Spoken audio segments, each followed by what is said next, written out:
모두 일어나셔서 찬송가 1장을 함께 찬양하시겠습니다.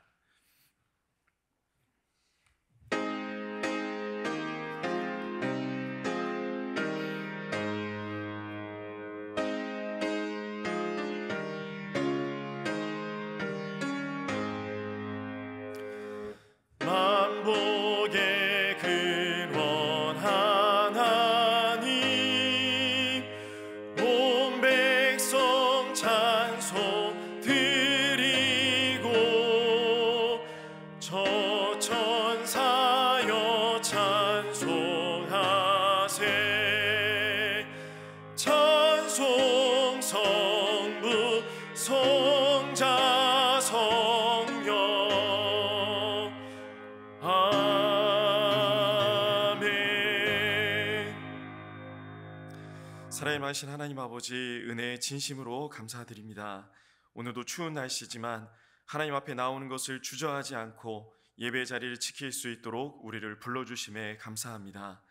비록 우리의 삶이 정신없이 바쁠지라도, 또 비록 우리의 삶이 고단하고 피곤할지라도 예배의 기쁨을 잃지 않게 항상 우리에게 믿음을 주시옵소서. 오늘도 하나님께 드리는 이 예배가 우리의 전심을, 우리의 전력을 다하는 예배가 되게 하시고 하나님께서 부르시고 부어주시는 넘치는 은혜를 맛보게 하여 주옵소서. 한 명 한 명 은혜의 자리에 모두 초청해 주실 것을 믿고 소망하며 사랑 많으신 예수님의 이름으로 간절히 기도드립니다. 아멘. 자리에 앉으셔서 찬송가 314장을 찬양하시겠습니다. 찬송가 314장입니다.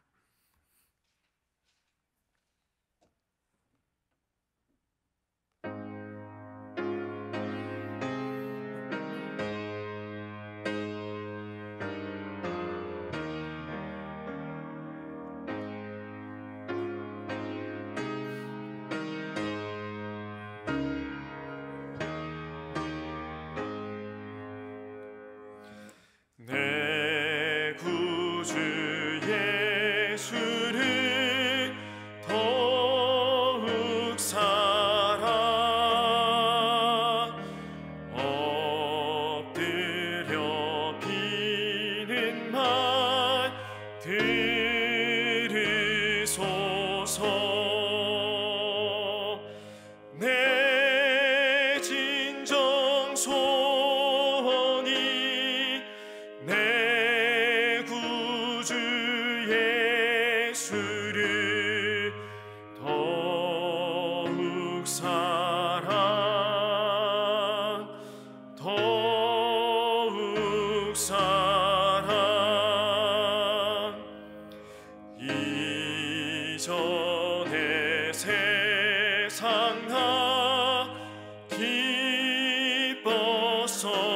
기뻤어도 지금 내 기쁨은 오직 예수. 다만 내 비는 말 내 구주 예수를 더욱 사랑, 더욱 사랑. 이 세상 떠날 때 찬양, 숨질 때 하는 말 이것일세. 다만 내 비는 말 내 구주 예수를 더욱 사랑, 더욱 사랑.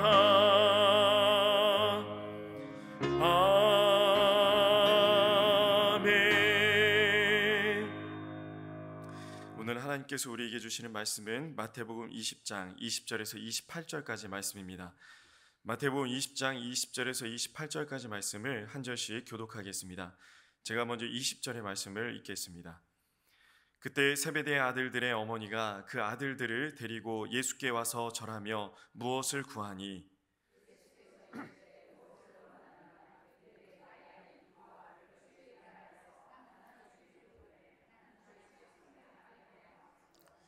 예수께서 대답하여 이르시되 너희는 너희가 구하는 것을 알지 못하는도다. 내가 마시려는 잔을 너희가 마실 수 있느냐? 그들이 말하되 할 수 있나이다.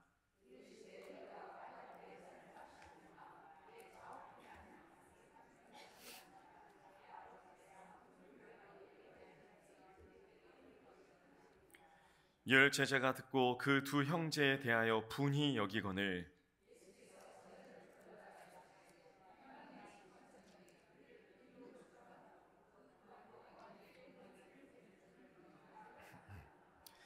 너희 중에는 그렇지 않아야 하나니 너희 중에 누구든지 크고자 하는 자는 너희를 섬기는 자가 되고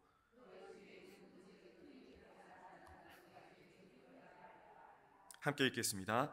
인자가 온 것은 섬김을 받으려 함이 아니라 도리어 섬기려 하고 자기 목숨을 많은 사람의 대속물로 주려 함이니라. 아멘. 네, 2023년이 시작된 게 정말 엊그제 같은데 벌써 11월 마지막 주가 됐습니다. 이제 2023년도 한 달밖에 남지 않았습니다. 한 해를 돌아보니 참 많이 숨가빴던 것 같습니다. 교회도, 가정도, 직장도, 사업장도 왜 이렇게 할 일이 많은지 모르겠습니다. 또 남편도, 아내도, 아들도, 딸도, 시댁도, 처가도 챙겨야 될 사람도 너무 많았습니다. 참 이렇게 돌아보니까 숨이 가빠집니다. 교회에서는 섬길 사람이 그렇게 없는지 1인 2역은 기본이고 1인 3역, 1인 4역 하시느라 참 고생이 많으셨습니다. 3부서, 4부서, 심지어 5부서도 섬기는 분이 있다고 들었습니다. 그래서 이렇게 지쳤기 때문에 내가 더 이상 이렇게 섬기면 번아웃이 될 것 같다. 2024년에는 모든 것을 일단 다 내려놓고 잠깐 숨을 골라야겠다라는 생각을 혹시 하고 계십니까? 아주 쉬겠다고 하면 목사님들이 발목을 잡고 늘어질 것 같아서 어느 정도 딜을 하고 싶은 생각을 지금 혹시 마음에 갖고 계신 분이 있다면 하나님 앞에 마음을 다 내려놨으면 좋겠습니다. 사실 우리의 섬김은 기쁨에서 시작이 됐습니다. 주신 은혜가 너무 감사했습니다. 그래서 하나님, 내가 하나님을 이렇게 사랑합니다. 하나님을 위해서 이렇게 해보고 싶습니다. 이런 마음으로 섬김을 시작했을 것입니다. 그런데 이 섬김의 기쁨이 언제부턴가 사라지게 됐고 기쁨이 아닌 괴로움이 될 때가 종종 있습니다. 그래서 참 많이 속이 상합니다. 하나님을 위해서 하는 건데 하나님이 없는 것 같은 섬김의 자리가 우리를 괴롭게 합니다. 이 부분에서 목회자인 저도 우리들도 자유로울 수가 없습니다. 2023년을 돌아봅니다. 이제 지쳐서 당장 내려놓고 싶은 것들, 이제 더 이상 섬김이 기쁨이 아닌 고통과 괴로움이 되는 것들, 이런 것들을 무시할 수는 없습니다. 아닌 척 할 수는 없습니다. 그냥 덮어놓고 내년도, 내후년도 이렇게 살아갈 수는 없습니다. 그렇다면 우리는 어떻게 해야 될까요? 오늘 본문 말씀 직전에서 예수님께서 내가 예루살렘에 올라가서 십자가를 지고 죽게 될 거고 3일 만에 다시 살아날 거라고 제자들에게 말씀하신 부분이 나옵니다. 그런데 제자들은 이 말씀을 듣고 누구도 관심이 없었습니다. 한 귀로 듣고 한 귀로 흘렸다는 겁니다. 이 말씀이 끝나고 나서 야고보와 요한의 어머니가 예수님께 절하며 부탁을 합니다. 예수님, 내 아들 중에 한 명은 오른편에, 한 명은 예수님의 좌편에 세워달라고 부탁을 합니다. 세베대의 아들의 어머니라고 기록되어 있는 것에 우리가 주목해 볼 필요가 있습니다. 그냥 세베대의 아내라고 했으면 됐을 텐데 굳이 한 번 더 설명해서 세베대의 아들의 어머니라고 표현했던 이유가 분명히 있습니다. 이 청탁의 배후에 바로 야고보와 요한이 있음을 알리고 싶었던 겁니다. 당시 모든 사람들이 예수님의 세우실 나라에 관심이 많았습니다. 예수님이 가는 곳마다 기적이 일어났습니다. 예수님 말씀을 듣고 사람들이 뒤집어졌습니다. 예수님이 가는 곳마다 능력이 나타났습니다. 그래서 사람들이 기대했습니다. 이스라엘을 지배하고 있던 로마를 물리치고 다윗 시대의 영광을 이루어낼 분이 이분이구나. 제자들은 더했겠죠. 제자들 중에서는 누가 예수님의 최측근이 돼서 이 영광을 누릴지 다투기 시작했습니다. 심지어 어머니까지 동원해서 이 자리를 차지하고자 했습니다. 야고보와 요한의 어머니는 살로메입니다. 살로메가 누군지 아시나요? 바로 마리아의 자매였습니다. 한마디로 예수님의 이모가 되는 겁니다. 이 친분을 이용해서 자리를 청탁했던 겁니다. 예수님께서는 내가 마시려는 잔을 너희도 마실 수 있겠니? 라고 물어보셨습니다. 야고보와 요한은 이 잔이 무엇인지 알지도 못하면서 네, 마실 수 있습니다 라고 대답했습니다. 오늘 본문 22절 말씀을 다시 한번 읽어보겠습니다. 22절 말씀입니다. 예수께서 대답하여 이르시되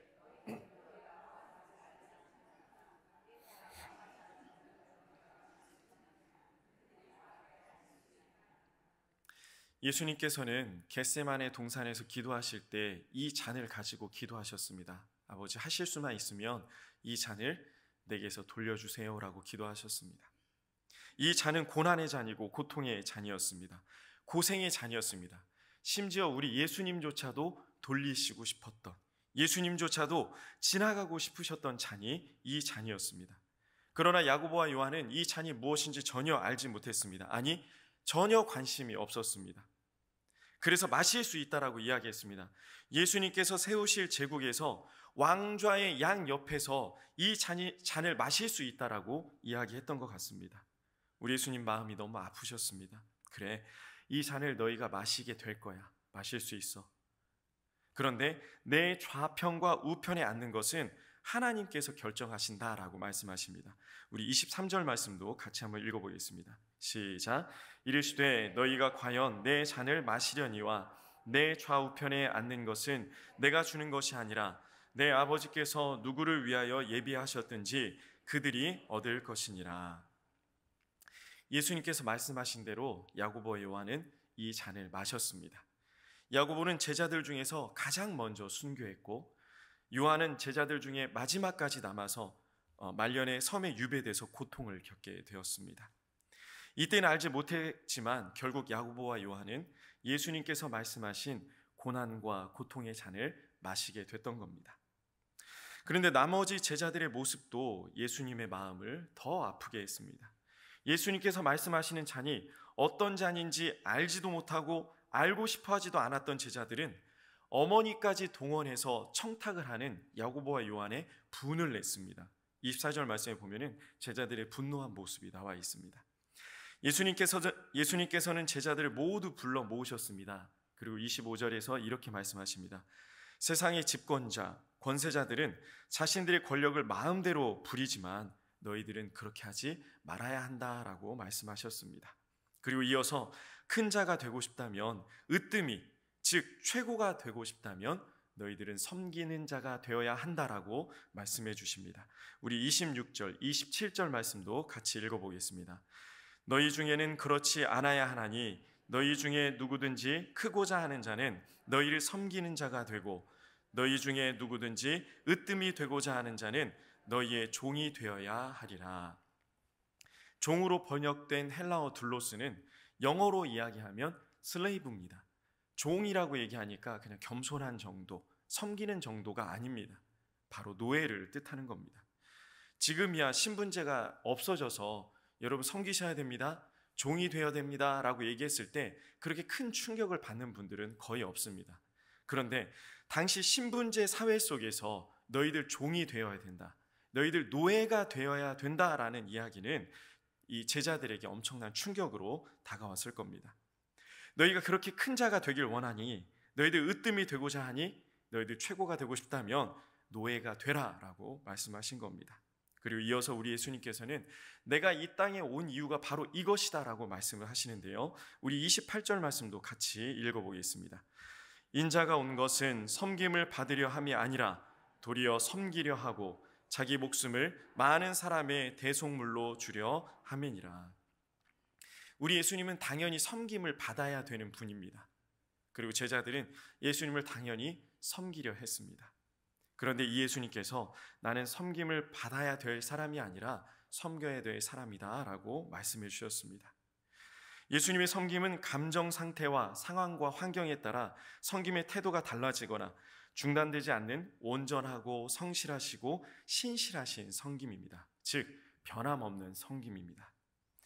예수님께서 이 섬김이 진짜임을 보여주시기 위해 심지어 목숨까지 바치셨습니다. 예수님께서 우리의 주님, 주인 되시기 위해 우리가 예수님을 섬기는 일이 당연함에도 불구하고 우리는 이 섬김을 우리의 컨디션에 따라, 우리의 감정 기복에 따라, 환경과 여건에 따라, 시간의 유무에 따라, 심지어 내 기분 상태에 따라 우리들의 섬김을 끊임없이 중단하고 다시 시작하고 또 중단하고 또 다시 시작하기를 반복합니다. 진실하지도 성실하지도 못한 이 섬김에도 우리 예수님은 목숨을 거셔서 우리를 섬기셨습니다. 자신을 대속물로 주시면서까지 우리를 섬기셨습니다. 대속물이라고 번역된 헬라어가 리트론이라는 단어인데요, 히브리어 리오에서 가져왔습니다. 히브리어 리오에는 이런 뜻이 있습니다. 의무나 속박에서 풀어주다. 속박과 억압에 있는 노예나 죄수에게 자유를 부여하다. 죄수나 노예는 당연히 속박을 당해야 됩니다. 당연히 억압을 받는 존재가 노예나 죄수입니다. 노예나 죄수에게 속박과 억압이 없다면 노예와 죄수의 역할을 감당할 수 없습니다. 자유롭게 어떻게 이 일들을 할 수 있겠습니까?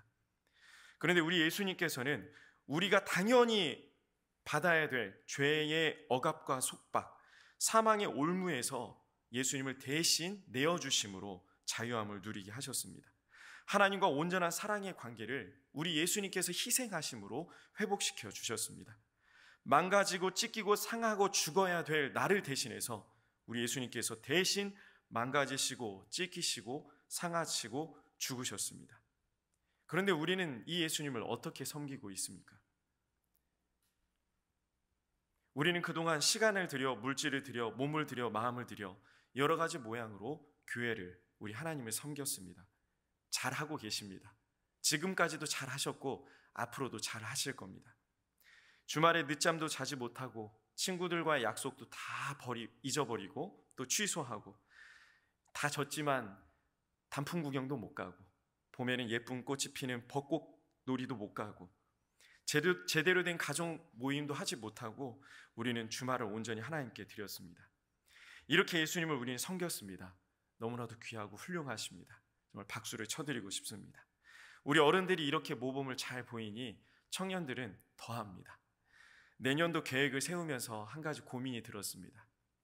서로 임원을 하겠답니다. 내가 이걸 하고 싶으니까 목사님 저를 위해서 기도해 주세요라고 기도 제목이 너무 많이 올라왔습니다.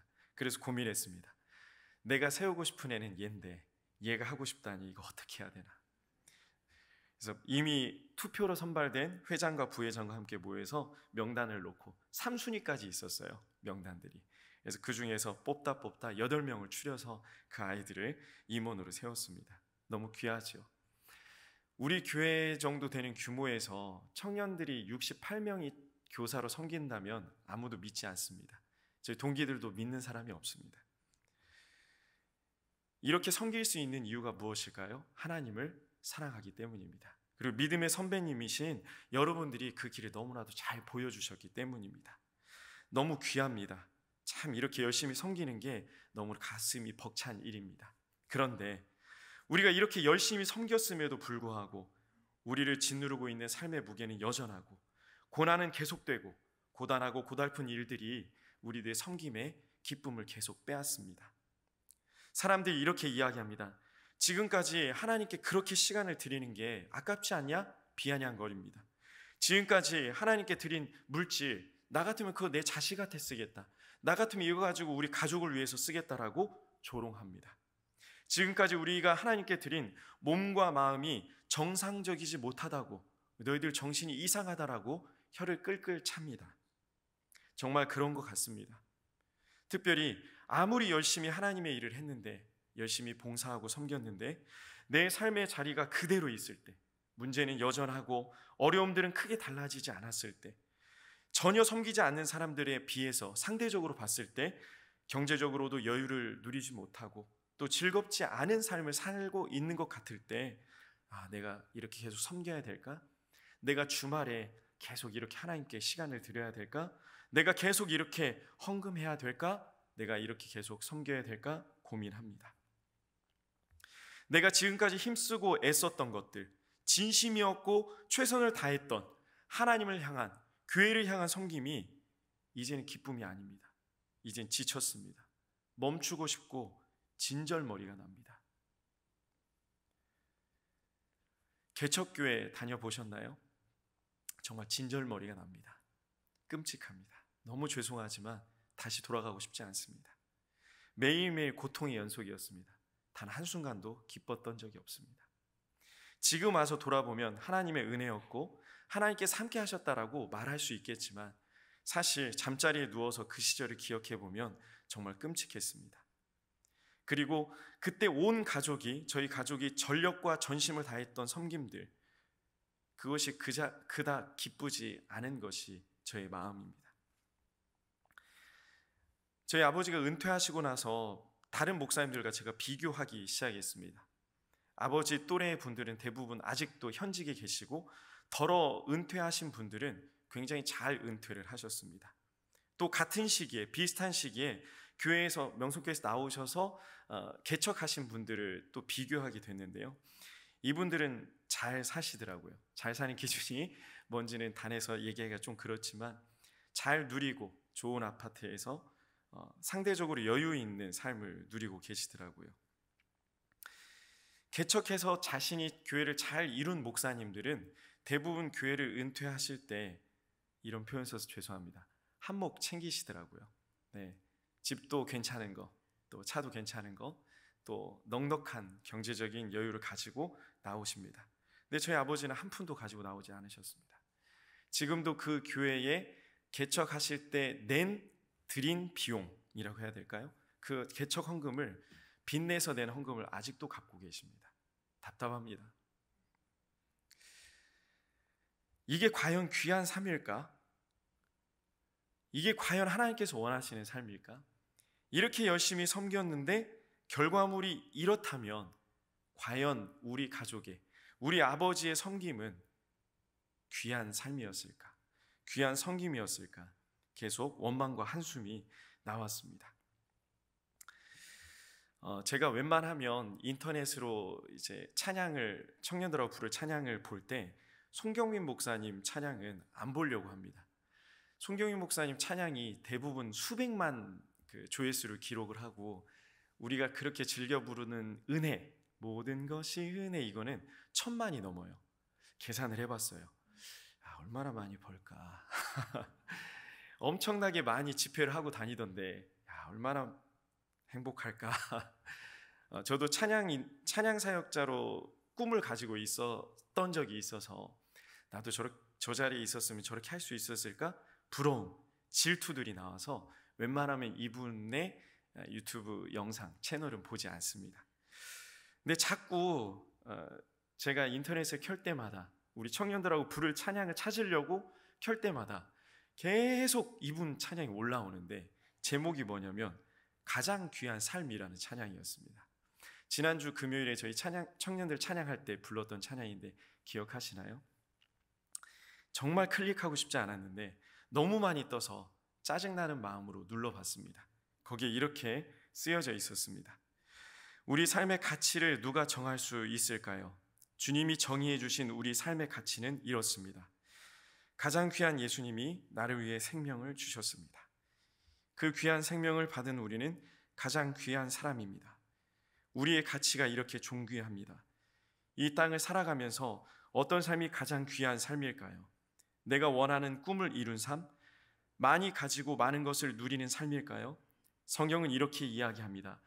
지혜 있는 자는 궁창의 빛과 같이 빛날 것이요 많은 사람을 옳은 대로 돌아오게 하는 한 자는 별과 같이 영원토록 빛나리라. 다니엘 12장 3절 말씀. 이번 찬양은 가장 귀한 삶이라는 찬양입니다. 복음을 알고 복음을 믿고 복음을 전하는 사람의 삶은 가장 귀한 삶입니다.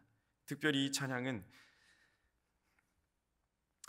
이름 없이 빛도 없이 복음의 사명을 감당하시는 사역자인 목사님,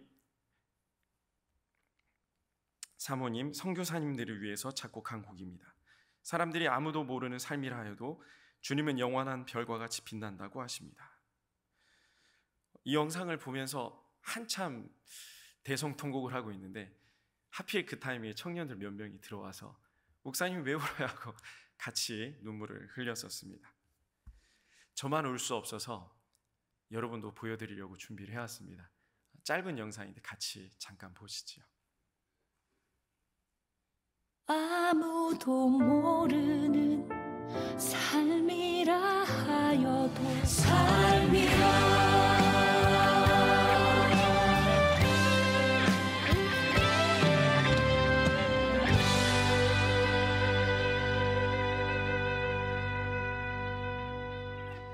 아예 울리려고 작정을 하고 만들어놨죠. 네. 저 장면 중에 단 한 장면도 저희 가족의 장면이 아닌 장면이 없더라고요. 맨 마지막에 저희 어머니랑 아버지랑 바뀐 것만 빼놓고는.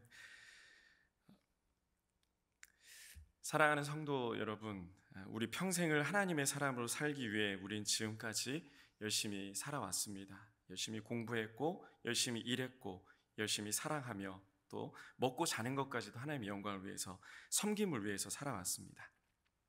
하나님을 섬기는 일을 멈추지 마십시오. 우리의 삶이, 하나님을 섬기는 우리의 삶이 가장 귀한 삶입니다. 어떤 형태여도 좋습니다. 심지어 눈에 보이지 않아도 괜찮습니다. 그 자리에서 하나님을 섬기십시오. 기도든 말씀이든 묵상이든 중보든 어떤 형태로든지 하나님을 섬기십시오. 2024년 모든 것을 내려놓고 쉬고 싶으십니까? 그동안 너무 고생 많으셨습니다. 남들 쉴 때 못 쉬고 여행 갈 때 못 가고 놀 때 못 놀면서 전심으로 하나님을, 교회를 섬기시느라 너무나도 수고 많으셨습니다. 그러나 지금까지 잘해왔으니까 이제 쉬는 것이 괜찮을 수 없습니다. 하나님을 향한 섬김을 멈추면 안타깝게도 하나님을 향한 우리의 마음도 멈춰버립니다. 힘들어도, 괴로워도, 억울해도, 고단하고 고달파도 하나님을 향한 섬김을 멈추지 마십시오. 이 말을 달리하면 하나님을 사랑하는 일을 멈추지 마십시오. 우리 하나님께서는 우리를 향한 섬김을 절대 멈추지 않으십니다. 우리도 하나님을 향한 사랑을 결코 멈추지 않아야 됩니다. 하나님께서는 이 시간에도 우리를 초청하고 계십니다. 우리를 부르시고 계십니다. 때로는 이런 생각이 들 때도 있습니다. 하나님께서 날 부르신 것이 이용해 먹으려고, 날 사용해 먹으려고, 하나님 너무하시네라고 원망이 들 때가 있습니다. 그런데 하나님의 부르심은 결코 우리를 이용해 먹으려고, 우리를 부려먹으려는 섬김이 아닙니다. 하나님의 영광에 초청하시는 하나님의 사랑이 담겨있는 것을 잊지 마십시오. 우주에서 바라보면 우리는 너무나도 연약한 존재입니다. 보이지도 않는 먼지 같은 존재일지도 모르겠습니다. 그러나 우주보다 크신 하나님께서는 이 작은 우리를 들어서 하나님의 일을 하게 하십니다. 하나님께서는 혼자 일하실 수도 있습니다. 우리 예수님께서는 혼자 일하실 수도 있으셨습니다. 아니, 혼자 일하시는 것이 오히려 더 완벽하십니다. 더 좋으십니다. 그러나 하나님께서는 연약한 우리를 부르셨습니다. 비록 어그러질지라도, 비록 잠깐 덜컹거릴지라도, 비록 잠깐 멈출지라도 하나님께서는 나와 이 일을 하시기를 원하십니다. 그래서 우리는 섬김을 기쁨으로 할 수 있습니다. 찬양을, 기도를, 봉사를 기쁨으로 할 수 있습니다. 부디 우리 주님을 사랑하는 기쁨을, 즐거움을 그 누구에게도 무엇에게도 빼앗기지 않는 우리 승리교회 모든 성도인 되시기를 간절히 소망합니다. 우리 함께 기도하겠습니다. 기도하실 때 이렇게 기도했으면 좋겠습니다. 하나님, 섬김의 기쁨을 회복시켜 주십시오. 섬김의 기쁨을 되찾게 해 주십시오. 기도했으면 좋겠습니다. 그리고 나의 섬김이 하나님을 향한, 교회를 향한 사랑을 담게 해달라고 여러분 스스로의 마음을 놓고 기도하겠습니다. 마지막으로는 나의 섬김이 내 숨이 다하는 그날까지 멈추지 않게 해 주시옵소서라고 기도했으면 좋겠습니다. 다 함께 합심해서 기도하겠습니다.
사랑하신 아버지 하나님, 은혜를 감사합니다. 오늘도 우리를 불러주시고 하나님을 찾게 하시는 믿음을 주셔서 감사합니다.